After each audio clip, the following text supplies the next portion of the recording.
Coach Alstrom. So this is all centered around planning. So I'm going to read the bios real quick, and then I'll have our panelists come up. It will be we'll get through 2 presentations, and then we'll do all the questions at the end. So Tracy Celine, you raise your hand. Your Princess Way. Oh, yeah. Yeah, there you go. Look at that. Tracy Celine has 27 years of experience in managing strategic transportation initiatives for a variety of clients across the Southeast. She also oversees HNTB's Atlanta's transportation planning, environmental planning, and strategic communications teams. Pretty busy, I guess, right? Yeah. She holds a master's in civil engineering with a focus on transportation and environmental systems and a bachelor's in atmospheric chemistry, both from Georgia Tech, where she graduated with highest honor. All right. Can we welcome Tracy? Can we? Oh, thanks, Tracy. And thank you guys. I'm sorry, I forgot one thing. We're gonna pass the finance sheet around for this passage. I'm so pleased to see like this number of people on a Sunday evening. I just drove in for this. Chris invited me to participate, and I was a little nervous. There might only be us 4 folks up here. So good to see everybody. I'm here today to talk to you about really the state of play right now with freight and logistics in Georgia from a planning perspective. But I want to give you some context first. Oh my gosh. You gave me instructions and I've already messed up.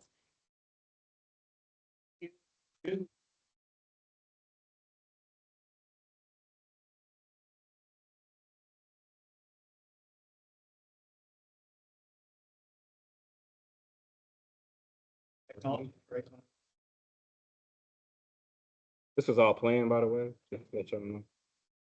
All right, so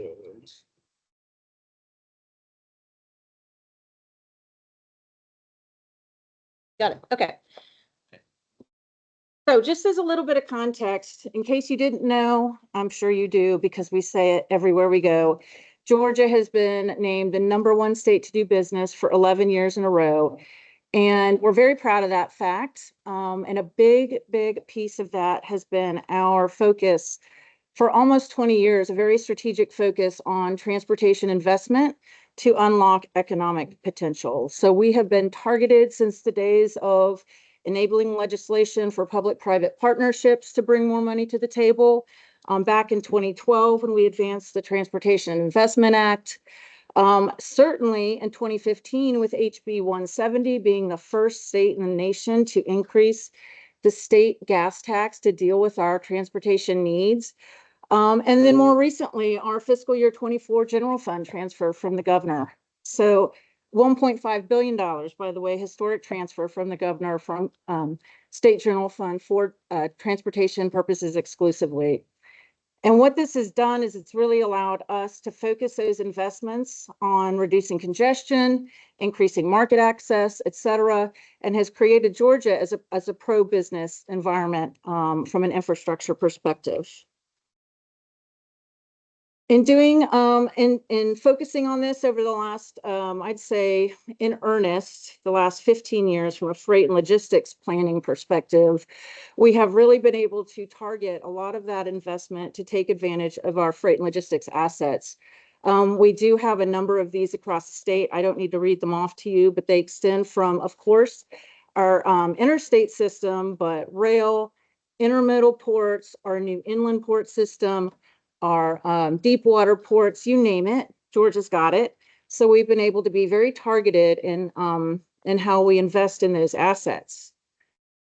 At the same time, from a freight and logistics perspective, we've also invested in parallel with workforce development programs. And this often goes unseen, but it has been an important policy focus area and a really interesting nexus between how we partner with different workforce and economic development organizations in the freight and logistics space, particularly to make sure we're training up folks.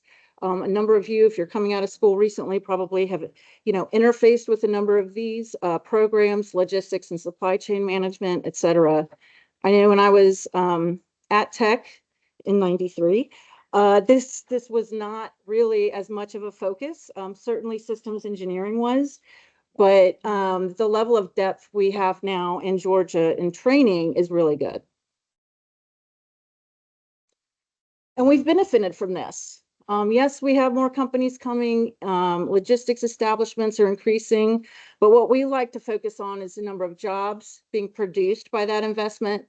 250,000 freight and logistics jobs.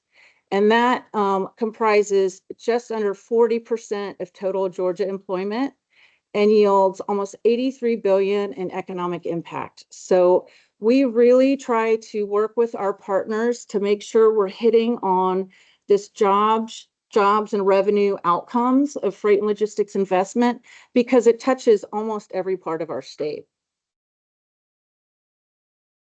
With that success, of course, we've drawn more people and jobs, 10% population increase, 20% employment increase over the last 10 years.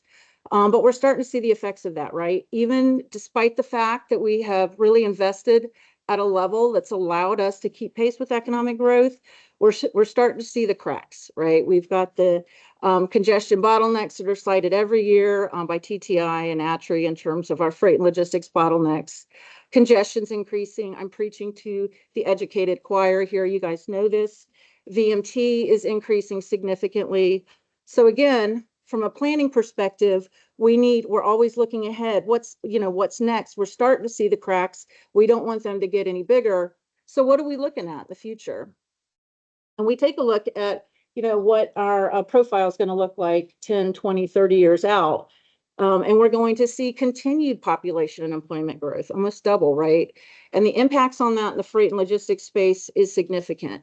Our freight tonnage is projected to double, rail tonnage, and then just the distribution freight flows or the additional truck trips resulting from all of that additional port growth, truck growth, et cetera, increasing from 21 to 43 million, 21 million to 43 million per year.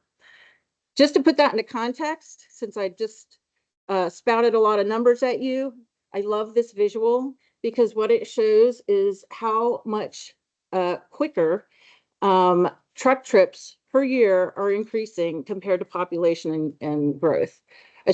Population and job growth. So we will actually be consuming and producing at a faster rate than population and jobs are increasing. We love our stuff on Amazon, I guess, but it's not just the at-home purchases, it's every new job, every new house that has to be built, et cetera. These are all really increasing the demand on the freight and logistics system. And you can just see it so evident here in terms of the impact of that. We are not the only, there we go. We're not the only state dealing with this challenge. I've just highlighted here in the Southeast a number of our peer and neighboring states that are also taking general fund transfers recently, investing in transportation, some of them with a freight focus. Of course, as I mentioned, we just had our $1.5 billion from Governor Kemp. So no unique challenges here. The Southeast really is a freight and logistics hotspot, but one of the things that we are unique in is, again, our proactive take on how we want to plan for and respond to this. We were just talking about the freight and logistics implementation plan. Effective July of last year, the state legislature put in a new requirement that the GDOT Director of Planning each year needed to develop a freight and logistics implementation plan that really takes the statewide freight plan and moves it forward into that implementation and project development space. So an accounting of what those what those projects and programs are.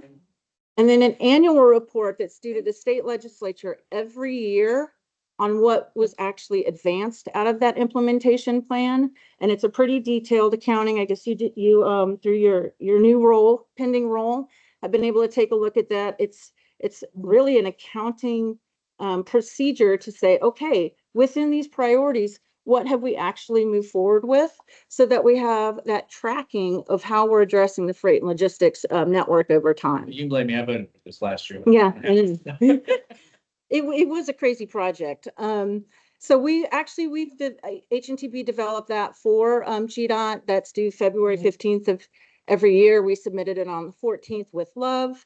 And it's pretty exciting because the legislation also frames out 2050 freight and logistics program subject to appropriations, funding availability.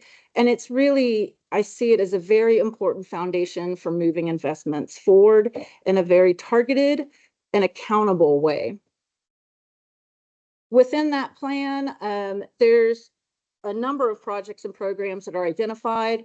We have organized them within a framework that GDOT has used for probably 10 years now to organize their priorities. What's foundational? What do we have to have just to maintain the network we have today? What's catalytic? What do we really need to spur economic development? And then what's innovative? So it's at the top of the pyramid. Probably not as much in terms of the dollar amount or the number of projects, but incredibly important projects that are, do I have a 5-minute warning? Oh, okay. Incredibly important projects that are really focused more on that data and technology space to help make sure we're innovating. And that is incredibly important when we're dealing with private sector freight logistics companies that are moving very quickly, and we need to keep up, quite honestly. So a few things in the plan that was just submitted that we wanted to make sure we connected and we emphasized that GDOT is focused on right now. Certainly connected vehicles.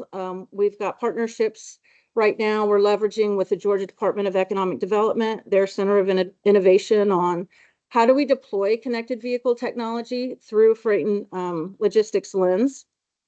GDOT has a partnership with DriveWise to help provide advanced information and warning systems, hazard identification systems, just to help their routing. That's in play. And then GDOT's also exploring truck parking availability systems. This is coming out of a truck parking initiative that's going to be completed here pretty soon that just helps truckers get better and earlier information around what parking is available, what utilization rate is there, what the amenities are. We've learned a lot through that exercise around why truckers might just drive past, one particular truck parking location, and it might simply be because they don't have showers there. So imagine if you get that information earlier in the process as a truck driver and how that can help improve not only the routing of your trip, but the safety and comfort for the trip, not just for the public users, but for the truck drivers themselves. And then really, I'll just end on this, bringing it all together, sort of those 3 buckets of innovation. We're exploring with GDOT now some really intriguing opportunities to identify corridors that could be preferred freight truck routing corridors. You can almost imagine our GRIP system in Georgia, which is a pretty extensive grid network across the state, but in a lot of cases underutilized.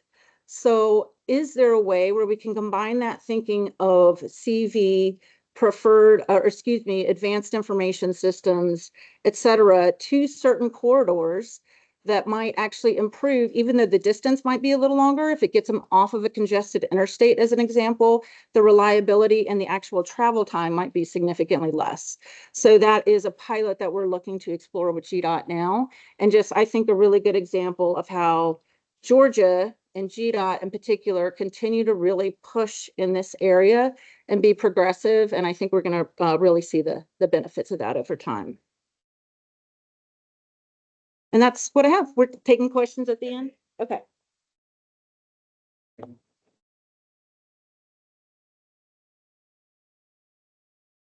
Great job, Tracy. I'm not just saying that because we both work at HNTB. That was fantastic. All right, I'm gonna get the next presentation queued up and then read through the bios. All right.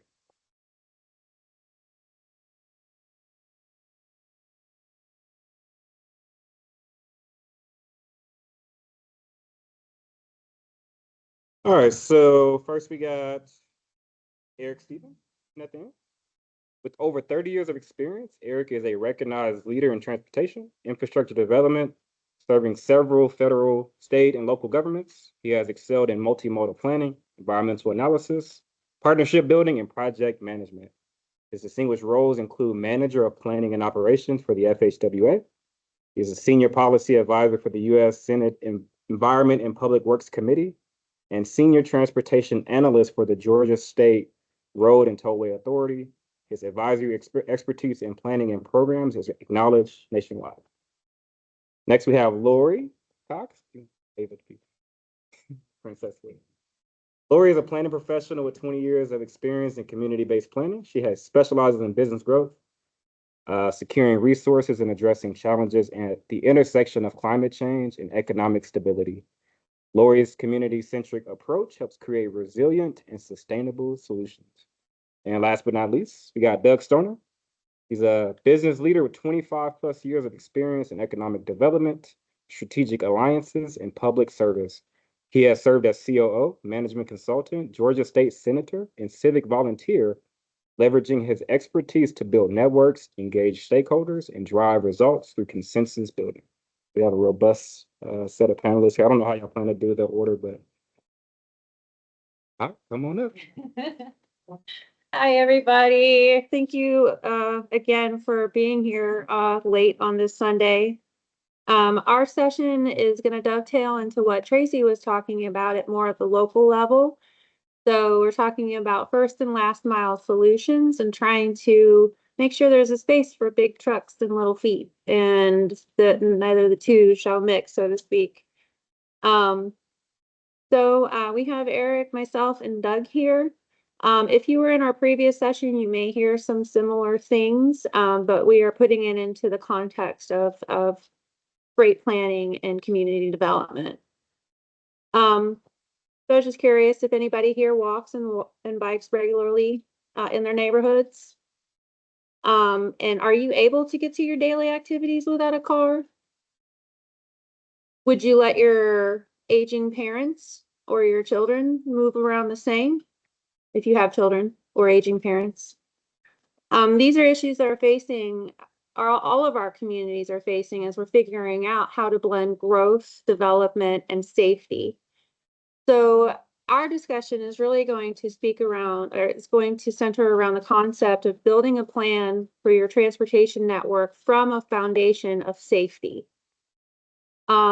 Safety in this context is our catalyst for community vitality, resilience, and health and economic development overall. This is just a graphic where I kind of place things in terms of lesser safety and increasing safety, some of the things that you could look towards.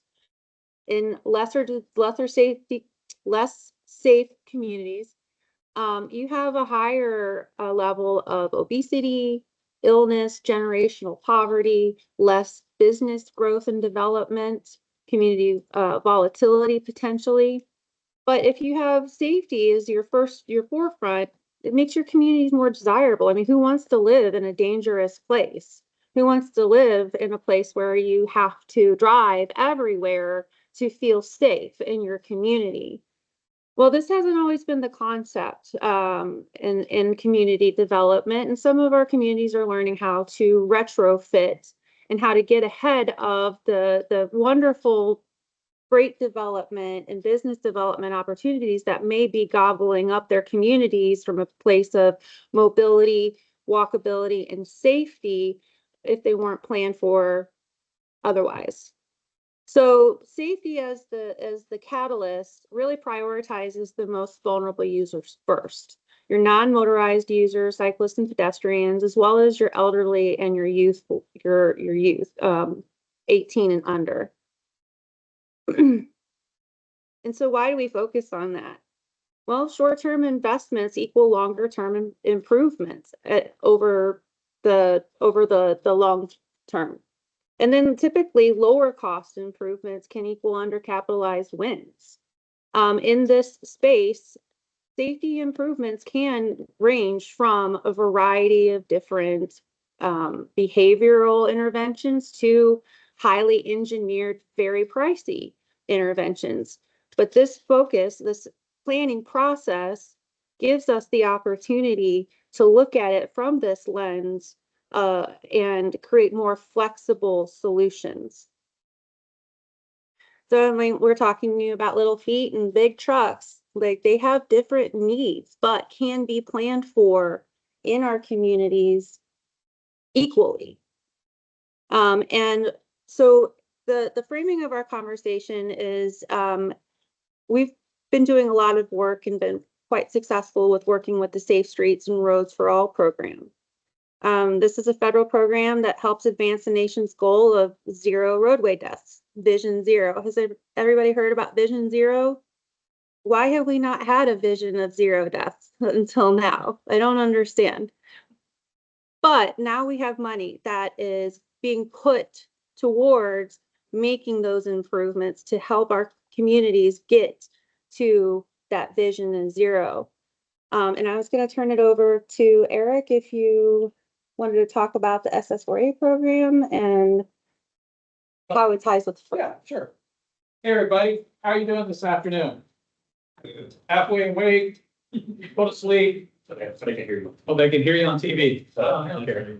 If you don't plan to show up, then I shouldn't be talking to people on that. You guys showed up, so you're my audience so much as that. So appreciate your time today. Again, as we were talking about, one of the things that we've seen, particularly here in Georgia, with the rapid growth in logistics, that AK means that there's lots of trucks, right? And so it's how do communities start thinking through that? And we've talked about the context that this program SS4A has allowed people to start thinking about safety as their North Star in terms of looking at their communities and planning. As mentioned, I've worked in several governmental jobs, one of them being with the Federal Highway Administration, and also in the U.S. Senate, where we put together reauthorization bills like what SS4A came out of. And the real context and genesis of this is that we've been looking at safety, even to what Lori was talking about, but it's really been at a state level. It's the governor's office of highway safety. It's the Georgia Department of Transportation, but it isn't Hayhira, Georgia. It isn't Valdosta. It isn't Sylvester, smaller communities. Why? One, they don't have resources, and two, they don't really have folks that can focus on this. The SS4A program has come along and for the first time gives communities resources to start looking at that, where they can use safety as their North Star. So they can start building communities that are more safe, which typically are those that are more economically viable and that plan for and integrate freight and logistics usage in their communities in a safe and efficient manner. So SS4A, as it stands for, Safe Streets for All, was authorized in the last transportation reauthorization program. So folks go, well, that's nice. Well, why?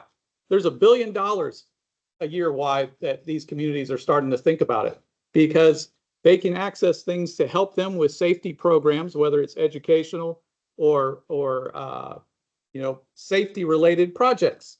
And if you look at a lot of the issues related to offsetting some of the freight and logistics concerns in communities, typically we've got warehouses and things going on roadways that weren't built for that. So modifying interchanges, modifying intersections, putting in the right separations, putting in the ITS that allows people to use underutilized assets, finding those locations where truckers can sleep and rest. Because what you find with trucks is if you have drivers that are tired, they're more prone to have accidents. And when trucks have accidents due to their size, they create much larger issues than it would be if you're driving your smaller car like myself. So this is very important. But the real nice part about SS4A is that there's money for implementation, but there's also money for communities to go and plan. And matter of fact, the Federal Highway Administration requires you to go start looking at putting a safety plan together for your community that then allows you to go after some of this this $1 billion that's there. So again, a lot of these communities that are now getting a whole bunch of industrial growth, take for instance the Savannah area, where Savannah's been the second city of Georgia, but now it's the center of freight and logistics for the state of Georgia, with the Port Authority, with some of the major meta plants that are going in for EV building that's going in there. That whole corridor of 16 is now becoming a supply chain alley. So these communities are now thinking, how do I look at all this growth? Because not only is there freights and truck trips that are coming, I've got now people coming to work at that factory. I've got now those jobs that were being created. Those people are coming in my community and wanting somewhere to live. Where are they going to pick? How many people, when they go and buy a house or rent an apartment, go and say, hey, I want to live in the worst area that I can? You typically want some place that's safe and efficient, right? So this allows some communities that have never had a chance to think of that to be able to start doing that from a standpoint. And what you see is they start thinking about things like safe speeds. You know, what are their options for walking and biking to their inside their community to get to the places that matter the most? And really start kind of integrating some ideas of how can you build more balanced systems. You know, as we were talking about, a truck has and a 18-wheeler has very different transportation characteristics and needs than myself as I'm walking home. I have even different characteristics for walking than my 64-year-old mother. So how do we balance all these sort of things? And it allows us to do that. That's the great thing about how SS4As come about, is that it gives these communities the idea to be able to plan something that makes sense for them.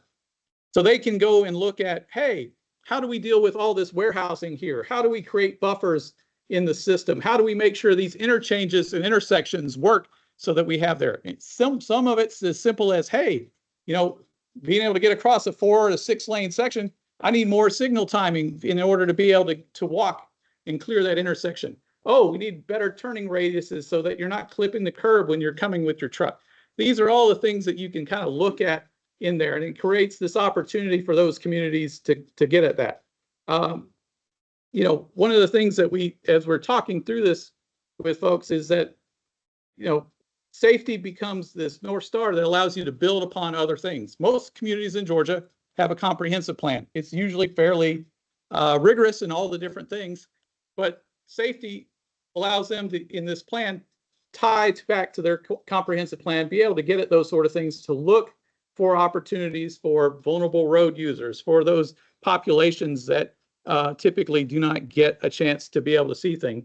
And also, SS4A allows people to access some information and data they can get at that typically won't do. Most smaller communities, the HIRAs of the world, don't have a lot of traffic counts, don't have a sophisticated transportation model, but allow them to buy into and looking at some of the tools that are out there that either GDOT has, like the Numetric database or GEARS, or even purchase data from folks like Google.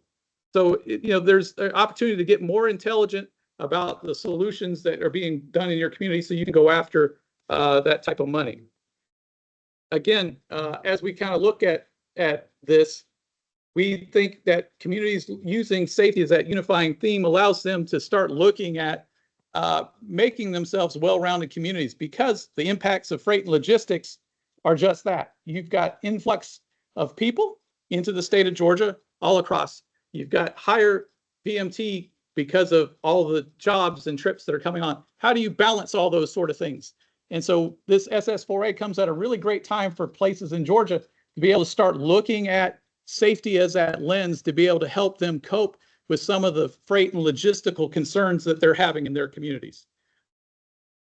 You know, I think as we kind of look at this, and I'm gonna let Doug kind of come in and talk a little bit more, because you know, I look at this from the lens like you. I'm a practitioner, been working in transportation for 30 years. Doug, as was mentioned, we always kid around, is he's the politician in our group. He's been an elected official. He's been a city official. He's been a state representative. He's been a state senator. And so I wanted him to give a little perspective from a standpoint of, typically, you know, we're working for the Doug types of the world, trying to convince them to help them make a more informed decision. And I'm going to let him talk a little bit how safety and this look from that helps him make informed decisions about making his community better, and how they address safety and freight logistic concerns.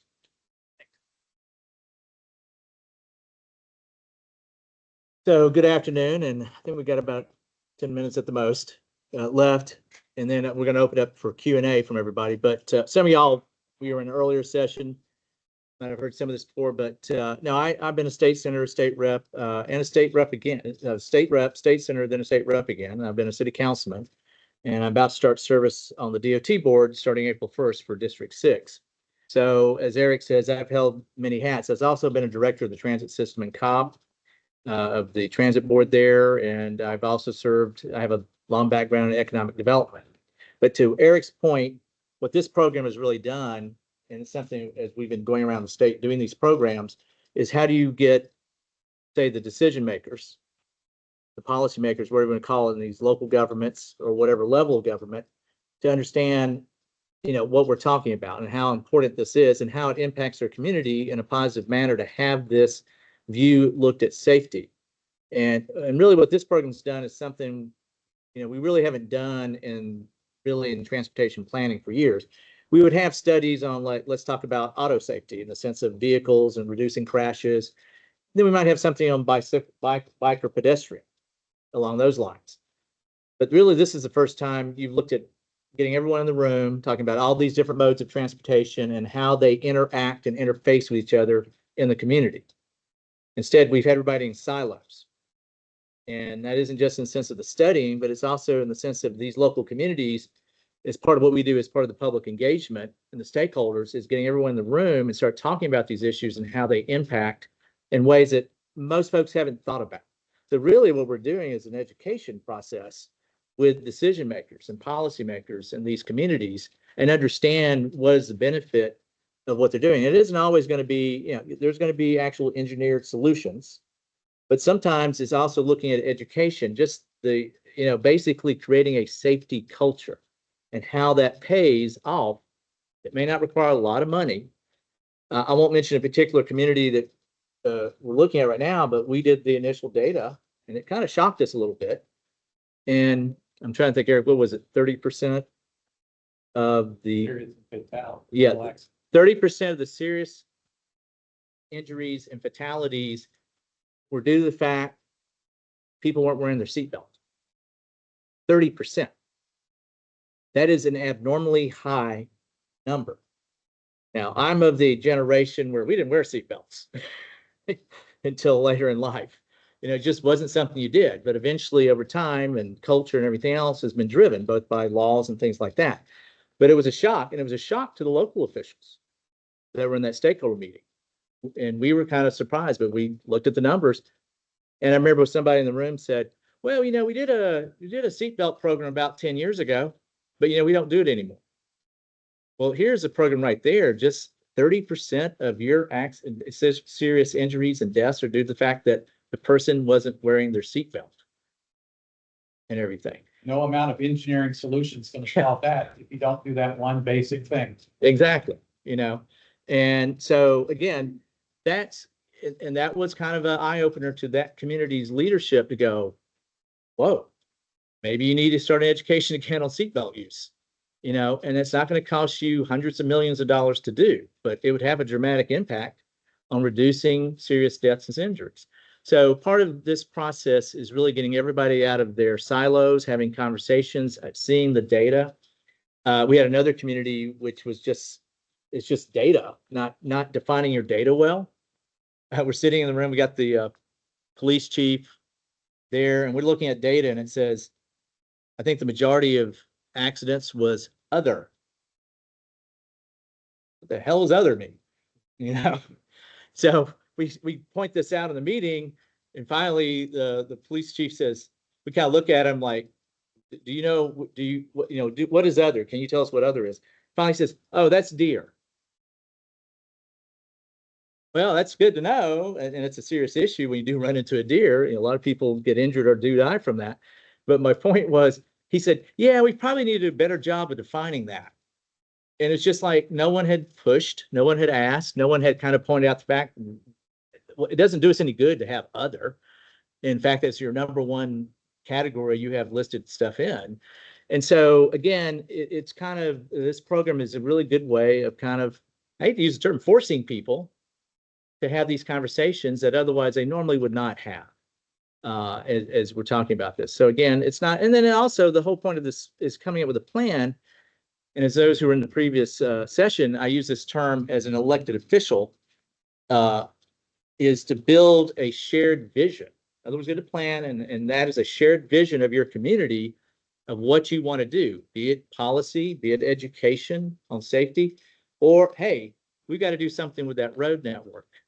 We got dangers with pedestrians and cyclists and say truck traffic, in the sense that we have intersections that, we're not designed for all those things to interface at the same time. And getting, putting that out there so that people understand what that means, and then building support for a plan that you then approve, and then you're able to go after state dollars, federal dollars, or if you're going to make the case to your local people why you need to either continue a SPLOS, put a SPLOS in, or spend public dollars on this, and why it matters to them as a community. And then the whole point, and we talked about, is safety, is increasing safety in a community, that you want to move to a community that is safe. As Eric says, I want to live in the worst place I can. Nobody says that. Of course they don't. So the question too is, how do you point to those elected officials or those policy decision makers of why safety is also an economic investment? It's investing in your community that brings economic investment and development, because people want to come to a safe community. And so that's another part of this whole process, is explaining and demonstrating how that pays off. And these local communities are that last mile when it comes to freight and logistics. I mean, we just completed an FS4A for a community that you hear the statistics Tracy was talking about in terms of freight and logistics. Well, it's really real there. This one community 5 years ago had 500,000 square foot of warehouse space. They now have operating or under construction 20 million square feet of logistic space. So think about that in a 5-year period of time. The logistic network is growing so much in that community that they're now having to deal with that. And that's where safety comes into being able to be that North Star, to think about how do you mitigate all that growth, keep that economic engine viable, while still making sure that your kids can get to school safely, that you can get to your job without having a problem, that you have the roadway network that can hold that vehicle so that it's not breaking down your system to where, because last I checked, trucks are pretty heavy and they can crush a local roadway if it's not designed right. So safety has to be that North Star for these communities, because they're going to be inundated with a lot of compromises for that growth. And they're going to have to make those judgment calls, and those decision makers are going to have to make informed decisions on what to do. And if you use safety as that compass for your North Star for some of these, it helps you focus and create that shared vision of what your community can be, so that you can be successful and you can see that vibrancy from a community standpoint that you want. So I think from that standpoint, you have something else? They had done some prior planning. They're facing potentially have to move an elementary school because it's right across the street from a huge logistics center, and the driveways almost intersect. So you've got drop off and pickup intersecting with freight movements. And so, some of these smaller communities aren't willing to say no or do it differently without some sort of education about the value of potentially saying no or planning differently. Those driveways may have been planned, completely differently if that had been the lens that they had been looking at versus just the property value, the influx of dollars. So I will shut up, because I was sworn I was going to be tackled if we were too long. So I'm going to stop now so that you can come up and moderate some questions and answers maybe.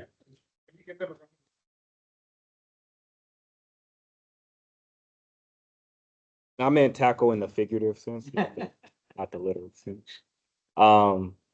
Any questions for any of the the panelists?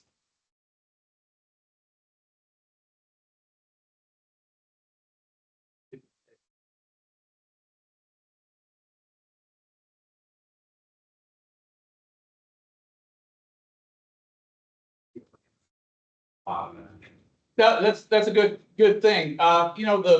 What you've seen, if you look at the 3 rounds that have happened, let me get over here so there's people on the internet. What you've seen there's been 3 rounds of this that's been out, and the distribution's pretty uniform across a lot of communities. Demographically, you've got some distribution across the country. but you also have a good rural and urban split of those projects in terms of where the dollar is going. Where you've seen a good amount of distribution is the planning side, because there have been, in Georgia, there's been over 20 plus recipients each year for planning money for places. And if you look just at last year's award of SS4A planning grants, you have very small communities, with Lafayette and County. and Hartwell, Georgia, that were winners, in addition to places like a Douglas or, as we mentioned in the previous session, the River Valley Commission, which represents 14, did I get Well, it's 14, but 15? 14 counties down in Southwest Georgia. Yeah, they've received an SS4A to do that. You know, in previous years, I did mention Sylvester not out of joking, but they had an SS4A the previous year. So you're seeing in Georgia a significant amount of small communities as well as counties that have received planning money and have started doing their SS4A plans.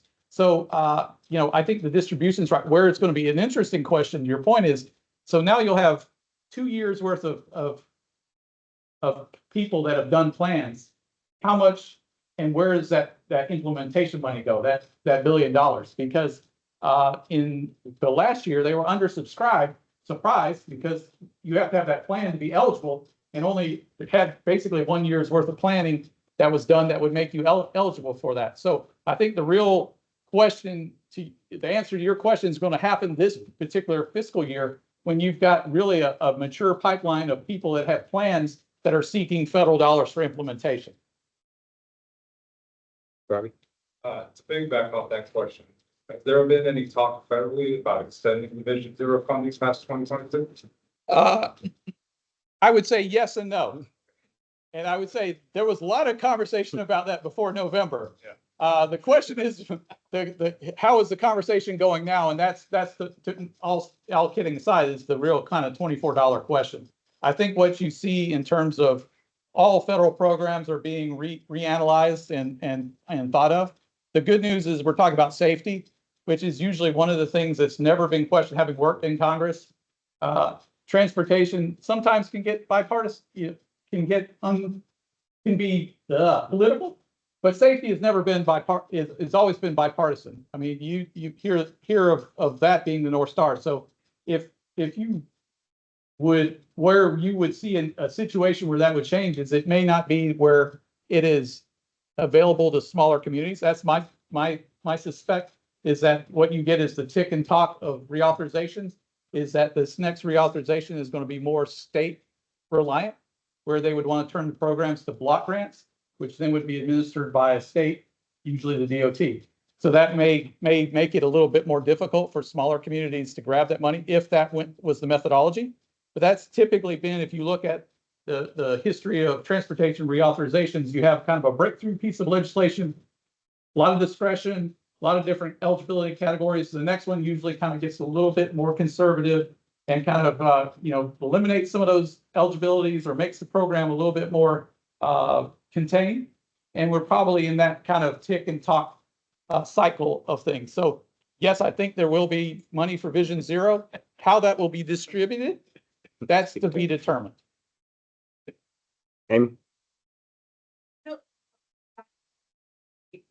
Those funds, are there any initiatives or opportunities for those smaller communities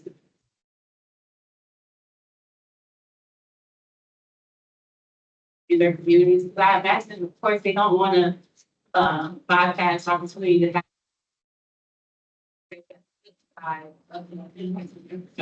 communities. So even beyond the safety funds, are there any resources or education that they can be provided to say, okay, this was on the horizon, and these are some of those activities you all can be considering for having all these new great developments? So the answer is yes. I think the way to look at it is that there's lots of resources that are out there. The question is, how do you find them, and how do you take the time to put together the plan and program for them? There's things like the Main Street program. DCA has several programs. They have, revolving loan funds for, whether it be for downtown development or putting in your water system through like GFA. So in Georgia, there's more, we have less time than I could think to name different types of little programs here and there across the spectrum, just here in Georgia. Now, Lori works out of our Florida office and is our Florida lead. They got more acronyms than you could shake a stick at down there in Florida, and that would even take more time. But you know, the thing is, there are resources. The real struggle for a small community is figuring out what they are and getting the expertise or the time and bandwidth to put those applications together. That's the thing we find with most of the communities. And I get shocked when a Hayhira or a Leesburg, Georgia has gotten an award, because it's like, who put that together for them? And it turns out they hired their consultant or their on-call consultant had to put that together, because most of these small communities are very lean and they're working, let's be honest, from fire to fire, from reaction to reaction. And so, you know, if I'm a small community, do I have enough time to sit there and put together the picture of all the different fund types that are available for me to be able to effectively use them? Unfortunately, I don't. You know, you start seeing some of the communities this past year, you know, when we had ARA funds and you were able to hire people and bring them in. Some people were hiring grant management people. That's their real job, is to write grants for communities. And some communities have been very successful with that methodology, because you're getting someone that can spend that time to go through the alphabet soup of different agencies and through their myriad list of programs that are available. On one of the previous slides, you had one of the factors of external monetary. There are large appetite for that in Georgia. Are you specifically talking about like private funds, or where's that coming from? I was just talking about the influx into safer communities. If you get disinvestment from unsafe communities. So when you talk about Smyrna, Smyrna has done so well. They've increased the cost of housing, so Too successful. Well, on that quick point, so in Smyrna, I talked earlier in the previous session, I won't get into all that, but we're doing an example. I mentioned South Cobb Drive, and Tracy, you probably know what I'm talking about, State Highway 280. Well, you know, this was designed, classic 1960s, pick up 5 lane, 7 lane, because it goes from 5 to 7 lanes. How fast can we move traffic through a community, right? And, you can play Frogger trying to get across the road, even if you have signalization, things like that. So one of the issues, and we have an industrial park in the city too. And some of the issues that we're looking at is that we have a long-term goal. We've done studies with the state where we're going to boulevard that corridor long-term. We got the first phase coming, which is a mile long between Concord Road and Windy Hill Road, which is going to have through traffic. So we've got truck traffic. Let's get them through. But we're going to have heavy landscaping barriers, taking some of these 7 lanes and create local streets where you slip in. So you still have access, but you break up this massive, Frogger thing, I would call it, where you've got heavy landscape medians that's keep as you move between the different things that you can get across in a safe fashion, be it if you're walking, be it if you're on a scooter, or if you're on a bicycle. And make it feel safer, and also perception wise, but also in reality, make it safer. And the idea is, how do we keep moving the truck traffic and other traffic through the community without, making it worse and keeping the traffic flowing? But at the same time, how do you get people to be able to move across a large, massive piece of infrastructure with lots of cars? And you're seeing that leveraging of and private investment. Tracy's presentation hit it on the head of you see the economic impact. If you put a Meta plant down there near Savannah, it's not just the thousands of jobs that are that plant. There's a supply chain that comes with it that brings other factories, other firms. You go look along that interstate from Dublin all the way down to Savannah, you start seeing funky names on sides of buildings. Well, all those funky names are suppliers to that Hyundai plant right down there. So you're getting billions of dollars of leverage off of these freight logistics investments. I was just going to add a different dimension or take on that same question. From our perspective, we've done a lot of work at the state level, I think you're coming from kind of a local perspective with some of this in terms of how they get this information or where the rubber meets the road, so to speak.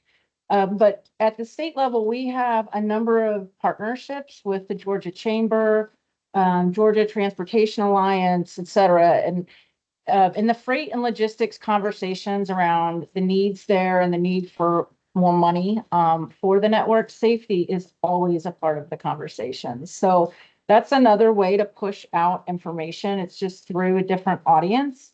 So leveraging our private partners, our lobbying partners, our advocacy groups, even at the state level, so that they understand that safety is a part of the freight and logistics conversation. No, we're not going to define design guidelines and local policies. That's up to the locals. But can we work through their elected officials? Can we work, the conversation through that angle? It's just as important because the more people that are aware of the programs and the interface of freight and logistics and safety, the better. So it's sort of a bottoms up and a tops down take on the safety discussion. The questions? Yeah. Oh, let you scratching your ear or okay. All right. Any other questions before we?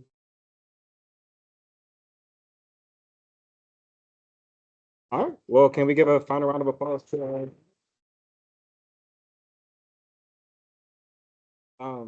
thank you again to Doug, Lori, and Eric from the Foresight Group and Tracy Celine with HNTB. The next session is back in the main area. It's the closeout and dinner. And I think that's everything. That's all updates I had. So thank y'all again. Appreciate y'all coming. Oh, sorry. Sign up sheet. Did everybody get a chance to sign in to the? Okay. If you need to sign in, just come see me.